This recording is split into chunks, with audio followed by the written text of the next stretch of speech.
They say, hard work always pays, but nobody tells you how long you'll suffer before it does.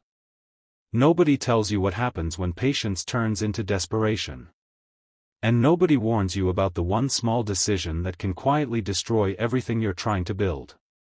This is the story of Angela. A young woman who only wanted to survive, but almost lost herself along the way. Stay with me, because this story will change the way you see struggle, success, and integrity. Welcome to Tales by Lymarh. Please like, share and subscribe. Angela was only 22, but life had already placed the weight of an entire household on her shoulders. Every morning before the sun fully rose, she would step out of their small room, tying her slippers quietly so she wouldn't wake her younger siblings. Her mother, already awake, would be by the roadside, setting up her small table, arranging bowls of freshly made akara, wiping her hands on an old napkin that had seen better days. Angela often paused to watch her mother from a distance. Her mother was old. Not just in age, but in strength. The kind of tiredness that never fully goes away.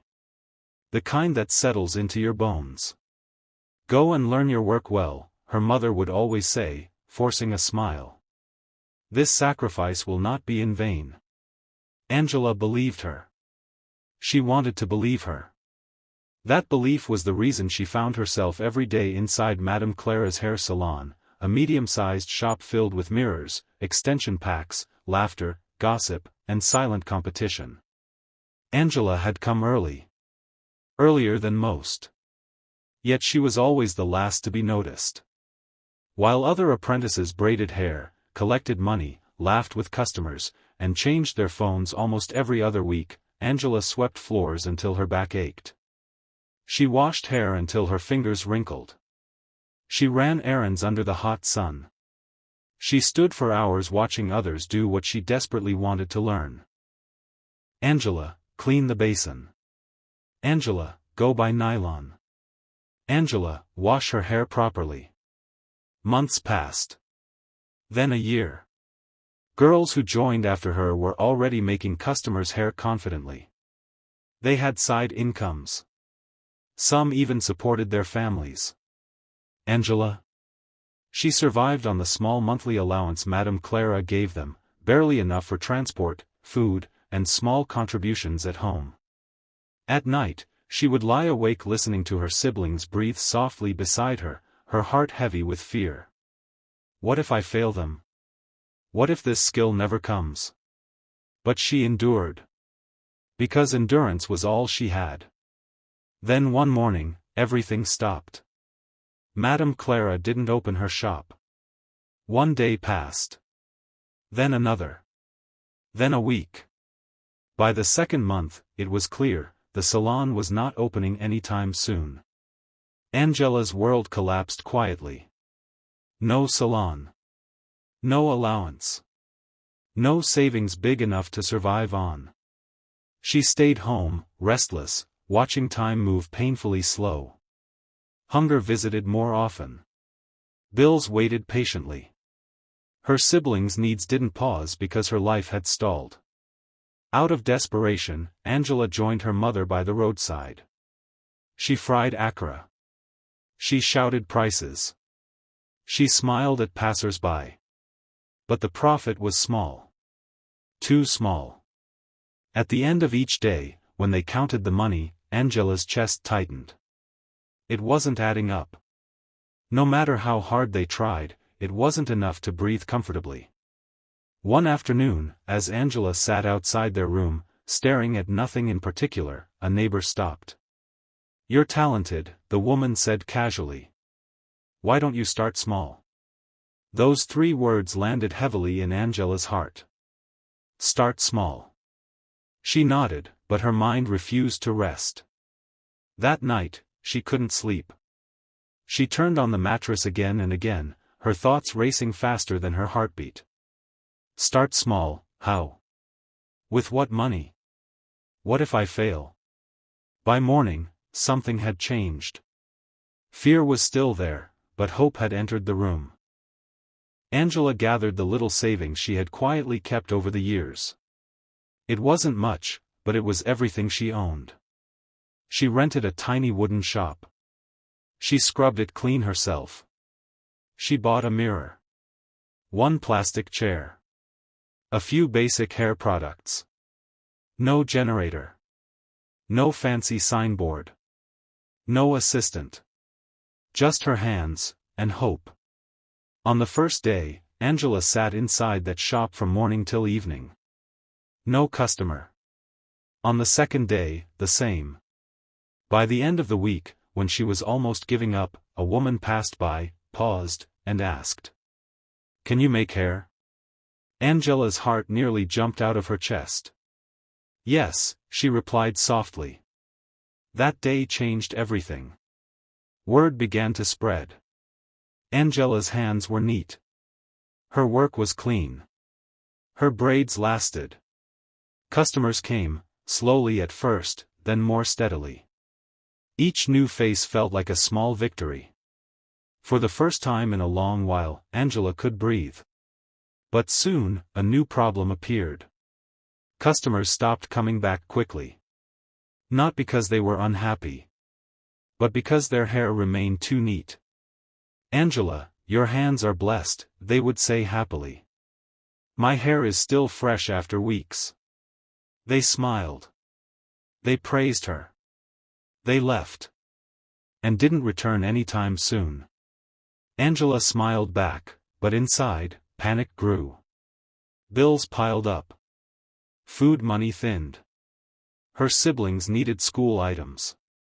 Her mother's health worried her. Compliments were sweet, but they didn't pay rent. One afternoon at the market, she overheard someone say, "Returning customers are the real success." That sentence followed her home. She began to observe nearby salons. Some stylists weren't as neat as she was, yet their customers returned often. Late one evening, after closing her shop, Angela sat alone, staring at her mirror. Memories flooded back. At Madame Clara's salon. A stylist once threw away a relaxer, saying it was not safe for the scalp. Angela swallowed hard. That night, a dangerous thought settled quietly in her heart. And without fully understanding the consequences, she made a choice that would change her life forever. That night, sleep avoided Angela like an enemy. She lay on the thin mattress, staring at the dark ceiling, listening to the soft cough of her mother from the corner of the room and the slow breathing of her siblings beside her. Every sound reminded her of responsibility.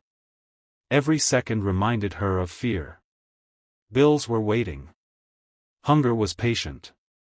Poverty had no sympathy. Her mind replayed the words she heard at the market over and over again. Returning customers are the real success. Angela sat up suddenly. Her eyes drifted to her small bag in the corner of the room. Inside it were a few hair products she had bought earlier that day. Among them was something she hadn't planned to use, a relaxer she remembered from Madame Clara's salon. The same type one stylist once warned about. The same one that had been thrown away. Angela swallowed. "I won't use it carelessly," she told herself. "Just a little, just to make it last longer." She didn't see herself as a bad person. She saw herself as a desperate one. Carefully, she poured some of it into a plain white container with no label. She mixed it with other products, convincing herself she was improving it. When she was done, she wiped the container clean and hid it deep inside her drawer. Her hands shook slightly. Still, she said nothing to anyone. The next morning, the sun rose as usual. The world didn't look different. Her shop didn't look different. But Angela felt different. Her first customer of the day was a familiar face, a woman who trusted her hands. As Angela finished braiding, she reached into the drawer. "This will help it last longer," she said with her usual calm smile, the same smile customers loved and trusted. She applied it gently. The woman smiled. Paid. Left. Angela sat alone afterward, her heart beating fast. Nothing happened immediately. No scream. No complaint. She exhaled. That day. She used it again. And again. For 1 week, everything seemed fine. Until the second week came. It started with one customer. She returned earlier than usual, her face slightly tense. "My head has been itching," she said. "But your hands are too neat. I need you to redo it." Angela nodded quickly, hiding the tight knot forming in her chest. She attended to her carefully. The woman paid again. Then another customer came. Then another. This time, the complaints sounded similar. "My scalp feels hot. My head has been hurting. But I don't want anyone else to touch my hair." Angela apologized gently. She spoke softly. She applied soothing creams. She reassured them. And they paid. Soon, her shop was full again. Money began to come in faster than ever before. Angela's siblings ate better. Her mother rested more. Bills were cleared. Outwardly, it looked like breakthrough.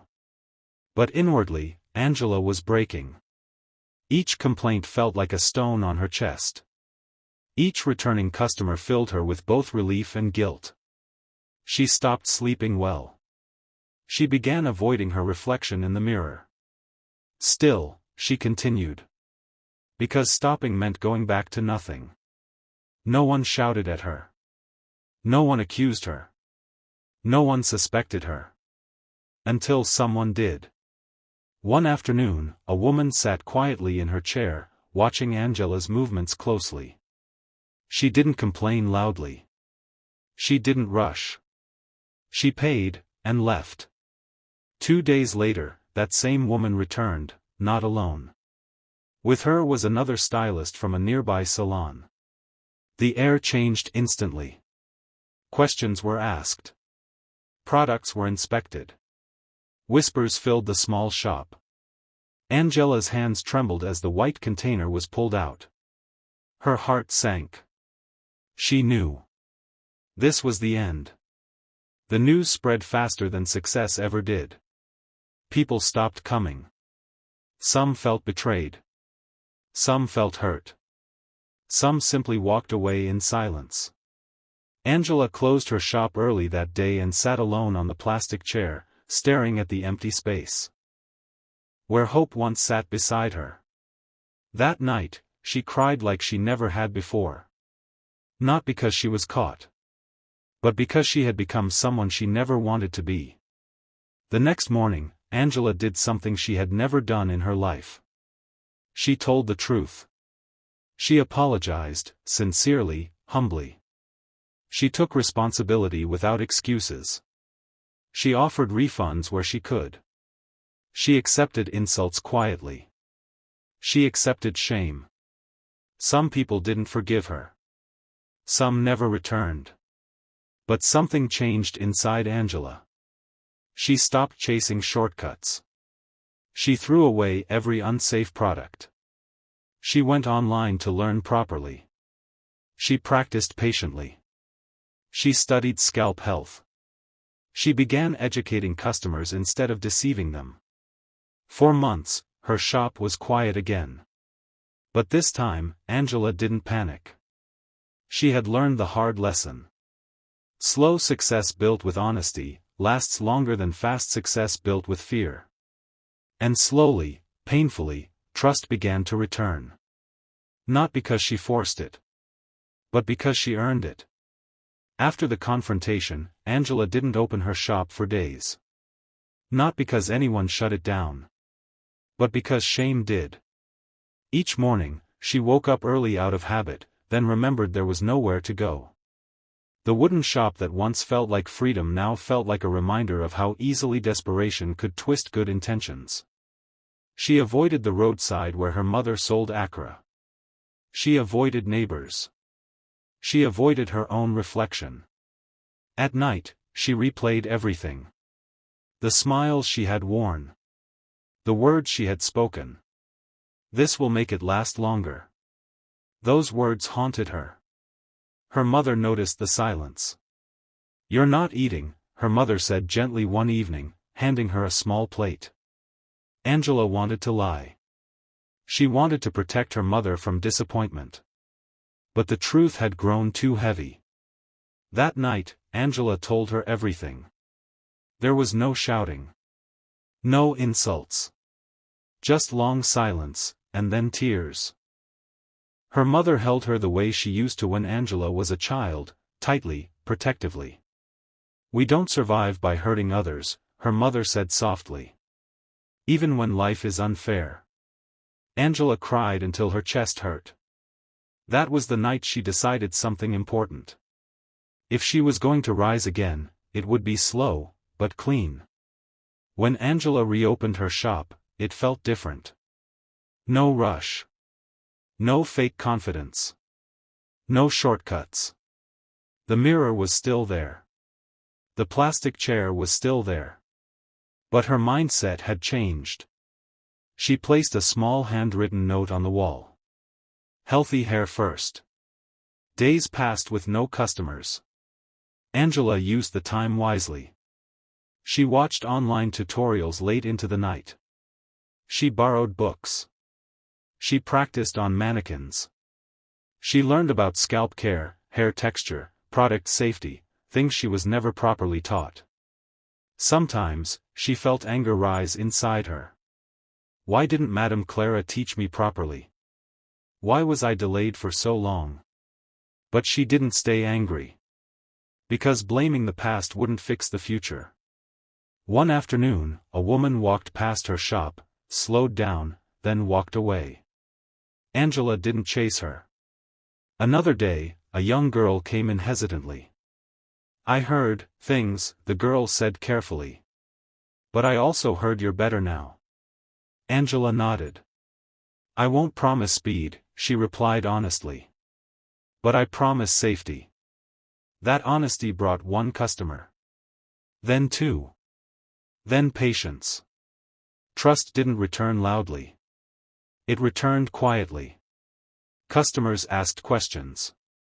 Angela answered truthfully. Some left. Some stayed. She stopped focusing on how often people returned and started focusing on how well they left. She taught customers how to care for their hair at home, even if it meant they wouldn't come back soon. She refused unsafe products, even when money was tight. Some days, she closed with almost nothing. Other days, she made just enough. But something beautiful was happening. People began recommending her. Not for speed, not for cheap prices, but for care. "She won't damage your hair. She explains everything. She's honest." Those words felt better than quick money ever did. Angela's siblings noticed the change. Their sister smiled more. She slept better. She laughed again. And for the first time, Angela felt proud, not of how much she earned, but of who she was becoming. Just when life began to stabilize, temptation returned. A supplier approached her one afternoon with products that promised faster results and longer-lasting styles. Angela held the container in her hands. Her heart beat faster. The old fear whispered again. Bills are coming. Customers are slow. One shortcut won't hurt. She closed her eyes. Then she remembered the pain on her customers' faces. The silence after the accusations. The way her mother held her that night. Angela handed the product back. "No," she said firmly. "I'm not going that way again." That decision cost her money, but saved her peace. Weeks later, a woman who once stopped coming returned. "My hair is finally healthy again," she said. "And I want you to keep taking care of it." Angela smiled, genuinely this time. It took years. Not months. Years. Angela expanded slowly. She trained younger girls, properly. She taught them what she once wished she had been taught. She never delayed anyone out of jealousy. She never sent anyone on endless errands. Her mother eventually stopped selling akara by the roadside. Not because Angela became rich overnight, but because consistency won. One evening, as Angela locked her shop, she stood quietly and looked around. Same city. Same struggles. Different woman. She finally understood something life had been trying to teach her all along. Fast money can feel like survival, but integrity is what builds a future. Years later, on an ordinary evening that didn't look special to anyone passing by, Angela stood alone inside her salon. The shop had changed. The wooden walls were gone, replaced with clean painted panels. The single plastic chair had become a row of comfortable seats. The mirror that once reflected only fear and desperation now reflected confidence, calm, and quiet pride. But what truly changed was Angela. She ran her fingers lightly over her work tools, neatly arranged, clean, safe, trusted. Each one reminded her of the journey that brought her here, not the success, but the struggle. There was a time she thought survival meant doing whatever it took. There was a time she believed patience was a luxury meant for people with options. There was a time she almost lost herself chasing speed. Angela remembered the early days, sitting in her tiny shop, staring at the door, praying someone would walk in. She remembered watching other girls succeed faster, wondering why life had chosen to delay her. She remembered the moment desperation whispered a dangerous suggestion into her heart, and how quietly she listened. That choice gave her money, briefly. But it also gave her sleepless nights, guilt, and shame. What saved Angela wasn't luck. It was accountability. When everything collapsed, she didn't run. She didn't blame customers. She didn't hide behind excuses. She stood in the middle of her mistake and owned it, even when it hurt, even when it cost her everything she had built. That moment broke her. But it also rebuilt her. Angela learned that real growth doesn't start when life is easy, it starts when you decide to be honest, even if honesty leaves you empty-handed for a while. As time passed, people didn't just return to her salon for hairstyles. They returned for trust. Mothers brought their daughters. Women recommended her in quiet conversations. Young girls came to learn, not just hair, but character. Angela became known for something deeper than skill. She became known for care. Her mother, now older and resting at home, would sometimes sit by the salon in the evenings, watching customers come and go. She never bragged. She just smiled, the kind of smile that carries peace, not pride. And Angela? She no longer feared slow seasons. Because she finally understood something most people learn too late. Shortcuts may fill your pockets, but they empty your soul. Honesty may slow you down, but it gives you a future you can sleep with. On the wall of her salon, next to the mirror, Angela placed another small handwritten note. Simple. Quiet. Powerful. Do it right, even when nobody is watching. And that became the legacy she chose. The moral of the story. Small blue diamond desperation can push good people into bad decisions, but integrity is what brings true restoration. Small blue diamond fast success built on shortcuts will always collapse. Small blue diamond slow growth built on honesty may hurt at first, but it lasts longer and heals deeper. Small blue diamond, your struggle does not give you permission to harm others, but your repentance can give you a second chance. If this story touched you, then this message is for you. You may feel delayed. You may feel forgotten. You may feel tempted to take a shortcut just to survive. But remember Angela. Your character will always speak louder than your hustle. Your integrity will always outlive your mistakes, if you choose truth. If you believe slow, honest success is still worth it, stay with us. This is Tales by Lymarh, where real life meets real lessons. Until next time. Choose integrity. Choose patience. Choose growth.